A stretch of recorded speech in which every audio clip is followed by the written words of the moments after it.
We're all familiar with owning versus renting when it comes to housing.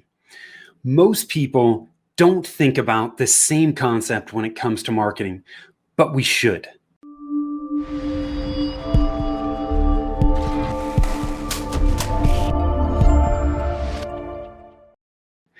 Hi, I am Tim Fitzpatrick with Rialto Marketing, where we believe marketing shouldn't be difficult.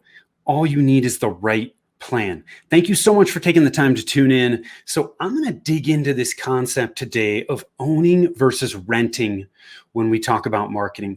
And there are two facets of this that I want to touch on. Super important to keep in mind as you work on your marketing moving forward. So the first aspect of owning versus renting when we talk about marketing is our marketing channels. So when I look at marketing, I look at eight main channels. Okay, the first one are the strategy, the fundamentals, your target market, what you say to that target market, your messaging. Okay, then you have your website. You've got offline marketing, so direct mail, print advertising, networking, might be in-person speaking. Those are all examples of offline marketing. Then you have your content. Are you creating blog posts? Are you doing podcasts? Are you doing video, right? Whatever that may be, that's your content. Then you have search engine optimization. Is my business found in search results when people search for key terms related to my business? Then you've got social media. You've got email marketing, and you have paid online advertising. So think Google ads or Facebook ads, that type of stuff. Now, some of these channels we own. Our website, we own our website. We may not own the hosting platform that it's on, but we can move our website from one place to another. Should be fine, right? We own the domain name, okay? We own that channel. Our email marketing, super, super important. We own our email list. I can take that list, I can move it to any different email marketing provider that may be out there, whether it's MailChimp or Constant Contact, ActiveCampaign, right? The list I own. That is an asset. Okay, I'm not renting that. But when we think about some of the other channels, search engine optimization, we're renting that, okay? We're doing things to help our website rank higher in search results, but Google owns the algorithm. It changes. There are plenty of examples of businesses that were ranking at the top of Google and the algorithm changed and then they were nowhere to be found. Okay, so those things are beyond our control. Social media, Facebook, Twitter, LinkedIn, TikTok, whatever it may be, we don't own those. Okay, we just saw earlier this year, former President Trump's Twitter account being shut down. He didn't own that. And once they shut it down, man, he didn't have much of a voice at that point. So we don't want those types of things to happen to our business. Okay, so when we want to take advantage of channels that we rent, like social media, like paid advertising, but we want to use those channels that we rent to drive people over to channels that we own, to our website, to our email list especially. So when we're attracting and engaging people via social media or via paid ads, we want to get those people on over to our email list as quickly as we possibly can, because that is now a channel that we own.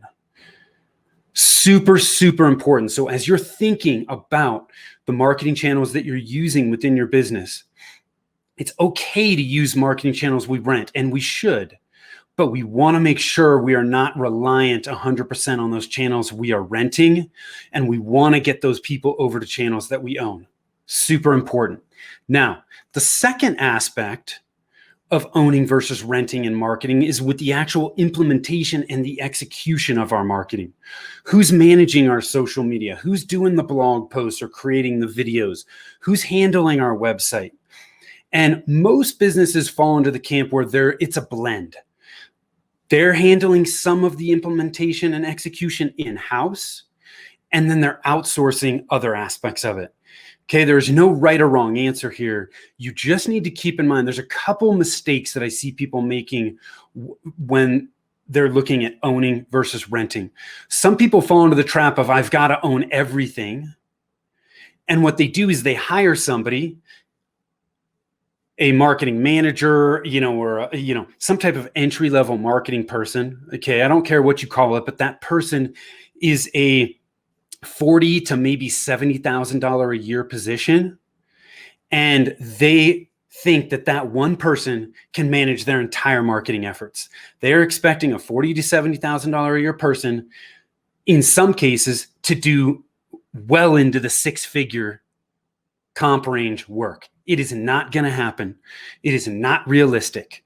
So, and not only that, marketing is so diverse at this point. There are so many things going on. It is unrealistic to think that one person can do everything. So don't fall into that trap. I've seen people do it over and over and over again. If you're ready to hire that person and bring them in staff and you can keep them busy, that is totally okay.